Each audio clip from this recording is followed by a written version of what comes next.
Mapait ang sinapit ng isang OFW na galing sa Middle East na kakauwi lang sa Pilipinas. Pinatay siya sa pamamagitan ng saksak. At hindi lang basta saksak guys, dahil tinanggalan pa siya ng dibdib at hinati pa ang kanyang tiyan. Pinatay siya ng isang lalaki dahil sa selos na nakilala lang niya sa chat.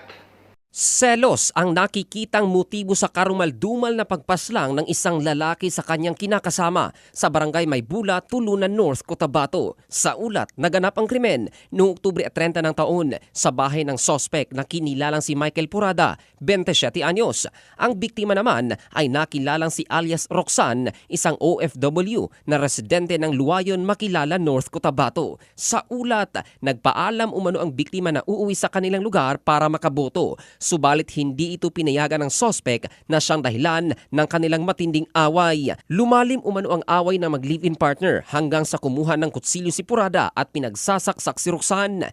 Hindi pa nakontento, tinanggalan din ng dibdib at hiniwa ang tiyan. Matapos ang ginawang krimen ay sumuko ang sospek sa mga pulis. Napag-alaman na kakauwi lang ng biktima noong nakaraang buwan galing sa Middle East at dumiretso ito sa bahay ng kanyang ka-live-in partner na kanyang nakilala sa pamamagitan ng chat. Naulila ng biktima ang 3 nitong anak sa kanyang unang live-in partner na si alias Randy na nagtatrabaho naman ngayon sa Middle East. Sa ngayon, nakalagak na ang mga labi ni Roxanne sa bahay ng kanyang mga magulang. Kabayan, may mga anak ka naman sana, bakit hindi sila ang una mong inasikaso? Hindi yung tawag ng puso. Rest in peace sa'yo. Kaya sa mga kababayan kong OFW, lalo na yung mga babae, ay dapat kilalanin nyo munang maigi ang mga nakikilala nyo sa chat bago kayo makipag-meet sa Pilipinas. At lalo na yung may mga pamilya at may mga anak na, unahin nyong asikasuin or makipag-banding sa inyong pamilya at mga anak.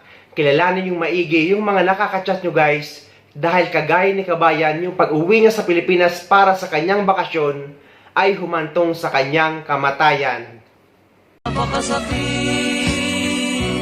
Kuya Eddie, ang sinapit ng aking buhay.